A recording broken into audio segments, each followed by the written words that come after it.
Assalamu alaikum rahmatullahi barakatuh. Welcome to a new video by Forgotten History. In today's video, we're going to be discussing the life of Sultan Abdulhamid II. Before we get started, I've got a few announcements to make.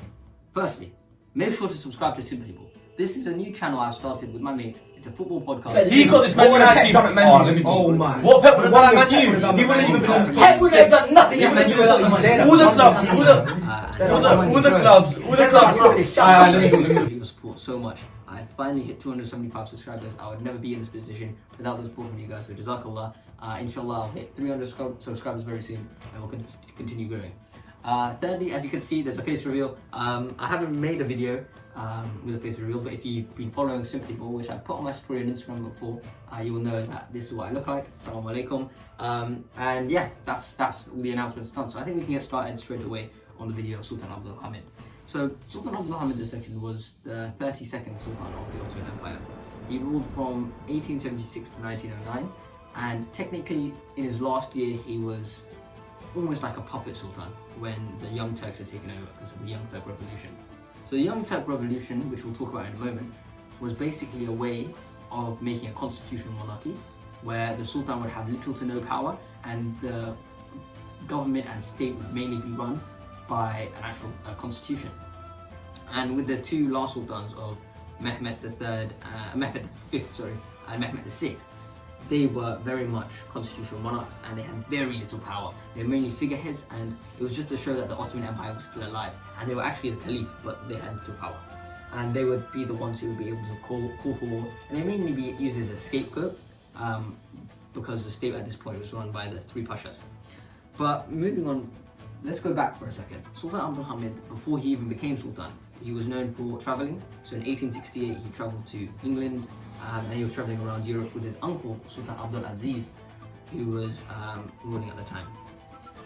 He was also known for being a talented trader and carpenter, and this is all part of his personal life. He was also known for poetry. He would be often writing poetry, and he loved listening to poetry, and his strong religious beliefs. He was known for being firm in his religion, which is obviously Islam, and his ideology, which we'll talk about in a moment, of pan-Islamism, where because he was the caliph, he felt he could be able to spread the word of Islam and unite all the Islamic nations at the time, which was his goal, Sultan Abdulhamid II. So Sultan Abdulhamid II, he actually became sultan in 1876, and in that year there was three sultans. There was Murad the fifth, Sultan Abdulaziz, and Sultan Abdulhamid II. Murad the fifth was actually only ruled for 93 days, and he was deposed in favor of Sultan Abdulhamid II because of his masonry, because he was a Freemason, and his people believed that he was mentally ill. Sultan Abdulaziz was killed, and I think it was under the instructions of Mithat Pasha, and he was killed. They said that he committed suicide because he could see the two cuts on his wrist, but it was not the case, and it was later discovered that he was killed in favor of Murad the fifth. And when Sultan Abdulhamid II came into power, there was a lot of traitors within his field of people. And when he became sultan, immediately, just like that, there was being the Ottoman-Russo War of 1877 to 1878. And he was actually the first sultan to open a constitutional monarchy. He openly opened it from 1876 to 1878, but he closed it after the Russo-Ottoman War. So during the Russo-Ottoman War, the Ottomans were unable to deal with the amount of Russian troops, and they were eventually defeated quite easily by the Russians. However, as you would know if you saw my video about the Plevne Marsi, it was one famous Pasha, Osman Ghazi Pasha, who fought against the Russians and managed to hold off Plevne. And it was said that if the Ottomans had not won that battle, they didn't win the battle, but not had lasted that long in the battle, then the Russians would have taken Constantinople or Istanbul, just like that. But because of this, the Ottomans managed to survive, and it showed off the fact that the Ottomans weren't just the sick man of Europe as they were described at this time. And Sultan Abdulhamid II, after 1878, he closed down the Ottoman constitution. This was mainly because the Ottoman constitution at this time was filled with a lot of, as I said, traitors, and there were people who were spreading the word, and it was also not equally distributed. There would be more, for example, Turks than Bulgarians, so people felt that it was not equal enough. And this is obviously a key problem. So Sultan Abdulhamid closed the Ottoman constitution and remained closed for another 30 years. In this time, Sultan Abdulhamid II actually managed to do a lot with the Ottoman Empire. Unfortunately, in 1882, the British occupied Russia. The British occupied Egypt. But this was already the case because Britain had already had a lot of influence in Egypt. Actually, the Ottomans were losing power in Egypt because of Muhammad Ali Pasha, who had been ruling Egypt for 40, 50 years, and then his son, and then his son, and they were recognized as the sovereignty in Egypt, and they had been going further and further away from the Ottoman hold. And in 1882, the British occupied it, and this was also because of the opening of the Suez Canal, which had held many influence from France, Britain, Germany, etc., because it was a way of traveling to India and to Asia, actually, through Africa without going around it, which was the common theme at this time. Sultan Abdulhamid II, what did he actually do in his reign? So, firstly, if we're talking about wars won, there was a war with the Greeks in 1896 to 1898 that the Ottomans were successful in. This was the first war the Ottomans had actually won in almost more than 100 years. Actually, no, because the Ottomans won the Crimean War, but that was with the help of other European nations. So that one, yeah, it counts. So maybe 50 years, the Ottomans had finally won another battle. And in that time, they faced Russia, they faced many other wars as well. And they finally won against the Greeks, and this granted them some land. And again, when you see Sultan Abdulhamid II, his rule is marked with, you can say, the Russo-Ottoman War, which he lost. But that, you have to take into context everything. The Russo-Ottoman War was in his first year of his reign, when there was many traitors around him, and he didn't have a hold on the Ottoman Empire. And there was also constitutional monarchy, all the issues there. But when you talk about, no one really talks about this war that the Ottomans had won. This is a key war the Ottomans had won, and it allowed them to show off their power, because they're no longer the sick man of Europe. Well, until 1908, which many things happened in that year, which we'll discuss about in a moment. So the Ottomans at this time, they had held. So actually, before Sultan Abdulhamid II came into power, the Ottomans declared bankruptcy under Sultan Abdulaziz, which was Sultan Abdulhamid II's uncle. So they declared bankruptcy, and this was a key issue. Come on, if an empire as big as the Ottoman Empire had declared bankruptcy, you know their issues have really truly begun. And also at this time of Sultan Abdulaziz, Sultan Abdulmajid, and just after the Tanzimat reforms, they became more and more reliant on European money. And when they become more and more reliant on European money, it means that they are unable to expand and unable to grow as an empire.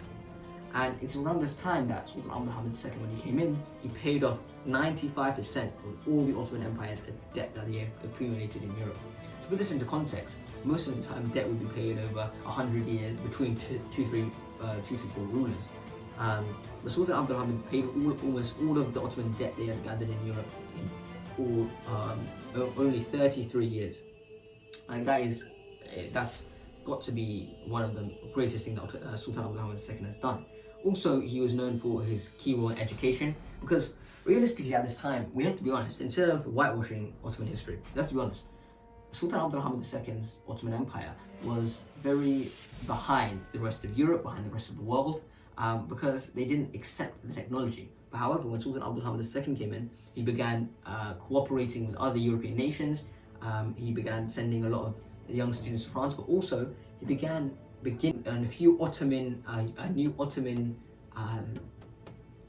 schooling, where there was new schools being built, more people being educated, unemployment plummeted, employment rose, there was economic growth at this time. So a lot of the reasons Sultan Abdulhamid II was rated by Ottoman sultans is because of his key role in renewing Ottoman education.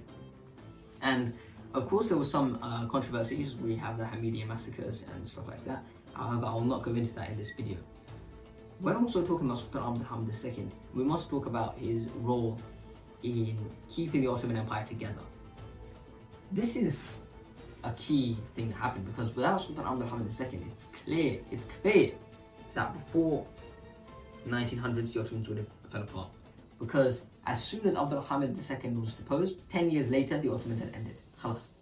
So it's undeniable to announce, to say how much of an influence Sultan Abdulhamid II had, because he was a key reason for their economic growth, number one, but also he was a key reason to keeping Ottomans together. And as I was saying earlier, Pan-Islamism, which was his main ideology, he wanted to unite all the Muslims, no matter if they were under British occupation or French occupation, because obviously this was a time of age of colonialism. So the Indian Muslims, Pakistani, but this was before Pakistan, India, Bangladesh, but the Indian Muslims, they would be sending money for the Hijaz Railway. So the Hijaz Railway was basically a way of connecting Sarajevo, which was Bosnia, all the way to Mecca and Medina. And this whole route had been built in just, I think, 30 years, or less than that even, because it started in 1876 and it was done by 1909 or 1905, so it was done quite quickly. And this was a key feat for Sultan Abdulhamid II because he was able to send so many people on Hajj, and you can see the coins, they're coins of Indian Muslims in Hajj from the Ottoman Empire. So this Hijaz Railway was Abdulhamid's dream in many respects, and eventually was built by him, and it was funded by many Muslims across the world. And this is another thing of showing his pan-Islamism ideology, is he wanted to spread Islam throughout the world, and he was very much successful in that way. And because he was the caliph, he held the most power in the Islamic world. And when we see other caliphs in terms of Sultan Mehmed V and Mehmed VI, they were very much controlled by the constitution, by Asad Pasha, Talat Pasha, sorry, not Asad Pasha, by Talat Pasha, by Dajjal Pasha. There's a lot of these Pashas who had been controlling the Ottoman Sultan and the Caliph, but because he was a figurehead and he was mainly without power, to put simply. And this is a key reason that Sultan Abdulhamid II held so much power, is because he was the Sultan, he was the absolute ruler of the Ottoman Empire, and that is why the Ottoman men in many respects thrived under his rule. However, it's around this time to Sultan Abdulhamid II began to lose support from many Western educated youngsters of the Ottomans. So for example, they would be sent by Sultan Abdulhamid to learn in Paris or Britain, and they saw the luxury of those areas compared to the Ottomans, which weren't in that conversation anymore. Maybe in 1520s to 1683 they were in that conversation, but they were no longer in that conversation. So it's a key reason that Sultan Abdulhamid II began to lose support, because when he began to lose support of the young population, the young population would spread to their children, and then when you get to the Young Turk Revolution, it was people who were educated in these areas, France or Britain, etc., who would write against Sultan Abdulhamid II. And before we get onto that, I think it's important to point out other successes that he had during his reign. So he's also known for his good cooperation with other European nations such as Germany, his tactician, how he was very tactical during his reign. And people even claim that if Sultan Abdulhamid II had been ruling the Ottoman Empire during World War I, which obviously they lost, they wouldn't have lost, because there are many interviews had with Sultan Abdulhamid II during his exile, that he was saying by uniting with Ottoman Empire, by uniting with Germany and Austria during World War I, landlocked won't work well together, and Sultan Abdulhamid II was clearly right. And he was known for his good relations with Germany, however, and it was said by Kaiser Wilhelm, who actually led Germany into World War I, it was said by him that Sultan Abdulhamid II taught me politics. And Otto von Bismarck, I think, who was the German Chancellor, he even said that in all of Europe, there's 100% of intelligence. 95% of intelligence comes from Sultan Abdulhamid II. Sorry, 90% of intelligence comes from Sultan Abdulhamid II, 5% from me, and 5% from everyone else. So he's very much praised by his Western counterparts. And it's this that shows his power and his respect throughout the world, not just the Islamic world, but throughout the world. And when we're talking about Sultan Abdulhamid II's life, it's important to announce that after his rule, after he was deposed, so it's like when you're watching football, right? You can see someone's influence when they leave the club. For example, Luis Suarez, when he left Liverpool, they plummeted and they finished 6th. And then Gareth Bale, after he left Tottenham, they finished 3rd the season, or 4th the season before. Then they finished 7th and 6th, and they plummeted. Similarly, when Sultan Abdulhamid II was deposed from the Ottoman Empire, you can just see an absolute decline. So I think if you're looking at it in the flow chart or whatever, you have 1683, they began to go like this because of the loss against Austria, and then they lost against Austria and Poland again in 1699, and then they kind of had like some stagnant years. There was a bit of a renaissance, and then again a bit lower, and then lower and lower, and Selim III a bit, and then he was deposed. And this is that time of the Janissaries. And then you had the Tanzimat reforms, maybe a bit, and then you had Sultan Abdulhamid II, who's kind of raising up, slowly, bang, because of the fall of the Sultan's reign. And you had the beginning of the constitutional era, which was basically the end of the Ottoman Empire. The Ottomans had lost all of their power at this time. Practically, they had nothing. And it was this time when the Europeans were able to feast on Ottoman lands, basically. Well, how Sultan Abdulhamid II was clever was that he was able to keep the Europeans fighting each other, so they wouldn't intervene in Ottoman business. And this was a key feat of his reign, is the fact that he only had really 2 wars, and the first was at the beginning, and the second was against Greece, which they won. And it was because of this that there was no real loss of land during his reign. They lost a few islands. They lost Egypt, of course, which was a big loss, but that was kind of had left the field of the Ottomans long before his reign. So when he came into power, when he was deposed, the amount of power the Ottomans lost. They lost Bosnia the first year. They lost Crete. Then they lost. Then they had the Balkans Wars. They lost a lot of the Balkans. Half the Balkans were like that. The Second Balkans War lost even more. Then they lost the Middle East during World War One. They lost this. They lost that. And you get to a point on the end of the Ottoman Empire when the size of the Ottomans was basically the same size as the size of Bayezid I's Ottoman Empire, which had been the case in 1400s, 1389 to 1402. So it's Sultan Abdulhamid II who was able to keep the Ottomans alive. So when he was deposed, done. And yes, the constitution, there is many praises to the constitution, however, because the constitution was able to keep the people happy. There was a morale boost.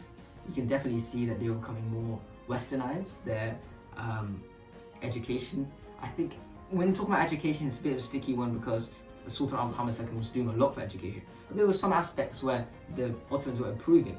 But the fact that they lost so much land was a key issue. And as you can see in this map behind me, which is actually the Ottoman Empire's map during 1683, which was their peak, they had lost almost all of it. They only had Turkey left by the time Sultan Abdulhamid II would die in 1918, which would be the same year that the Ottomans had lost World War One.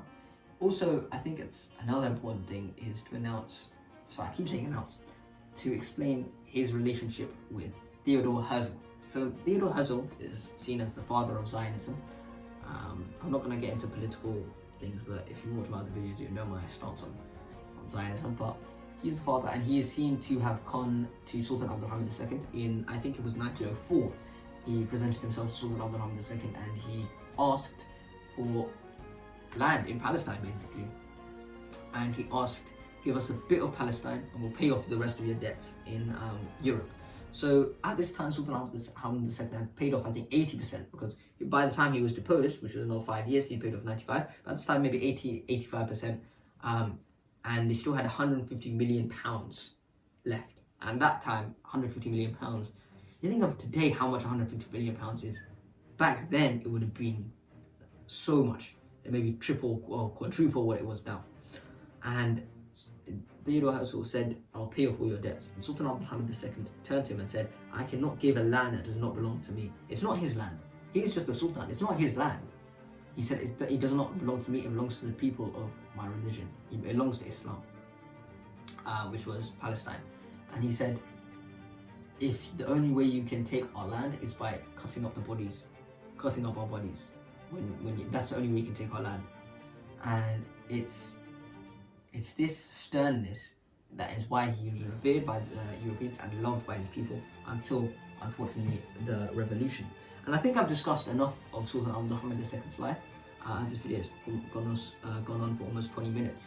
So I think that was enough. Let me know if you guys want to see more of these types of videos where I'm just sitting down and talking to you instead of having a quick 4-minute video where it's just quick, straight at you. And this is another thing. This is part of my new series called Warriors of Islam. Warriors of Islam, I'll be discussing many warriors of the Islamic world. such as Salahuddin al-Ayyubi, Khalid ibn Walid, Ayyub al-Ansari. I made videos about all three of them, and Mansa Musa of Mali, many others as well. And my next video will inshallah be about Umar Mukhtar. So if you like these types of videos, make sure to like and subscribe, share the video, comment down below what your opinion is of Sultan Abdulhamid II. Comment below if I missed out anything, because I'm pretty sure I missed out a lot about Sultan Abdulhamid II's life. And I cannot do justice with just a 20-minute video. So make sure to like and subscribe. Check out the Forgotten History podcast, which is gonna make a return. I've made my last video with Hassan Munir, so make sure to check that out. And make sure to check out Simply Raw. Subscribe to that channel, like all the videos, subscribe, share, and I shall see you next time. Jazakallah. Assalamu alaikum wa rahmatullah.